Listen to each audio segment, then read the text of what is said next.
What have you found? Because the VIX has been so calm for the last couple of months, it's almost like you don't need to look at it. Right, and there's a lot of alternate measures out there. So basically, when you look at what the VIX is doing, it's a 30-day measure.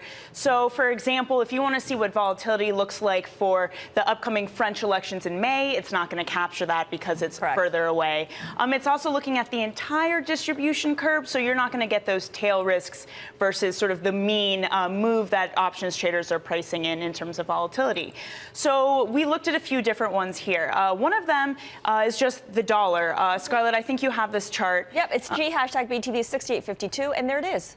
So exactly. So this is from analysts at BIS who proposed this theory that essentially a rising dollar correlates to bank leverage. When the dollar is moving higher, there's less leverage being put in the market. Therefore, risk appetite is decreasing as the dollar rises. I got to wonder, I'll push back on that a little bit, though. I mean, as you know, as a stocks reporter, over time, at least up until now, stocks have gone up. You look at the past 5 years, the dollar's gone up as stocks go up. Generally, volatility stocks move inversely. I don't know how big a fan I am of the dollar idea, but you've got some other great charts here in your story on the terminal. Let's look at, I'm curious here, the upstarters versus the VIX, because really what we're talking about here is whether or not the VIX is the best way to think about risk or fear in the markets, because ultimately it's just a measure of what's already happened. Right. See, this is the beautiful thing, Oliver. You don't like the dollar, there are a bunch more competitors out there. Pick your vol. And exactly. And so as you pointed out, these ones right here, so these are more new ones.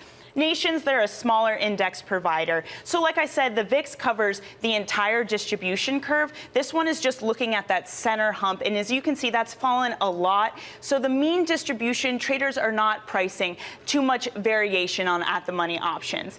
Now, the other one I have there, that's BATS launched their own VIX recently. And when I say their own VIX, obviously, you know, another volatility index they're measuring. That's in the white there. And as you can see, it trails pretty closely to CBOE VIX. Right. So there's not too much of a difference. But hey, I mean, the CBOEs made a lot of money selling different products off their VIX. So this is also in part trying to take a chunk off of that. So this is interesting. So the nation's Voldex, if you actually pull it up again real quick, you can see it's moved down a little bit lower. So is that basically looking at volatility and options excluding sort of tail risk events? That's exactly what it is. So it's only at the money option. So we're only getting that break even of the mean there. Okay. And so it's only one, the VIX covers that, but it's a small part of the VIX.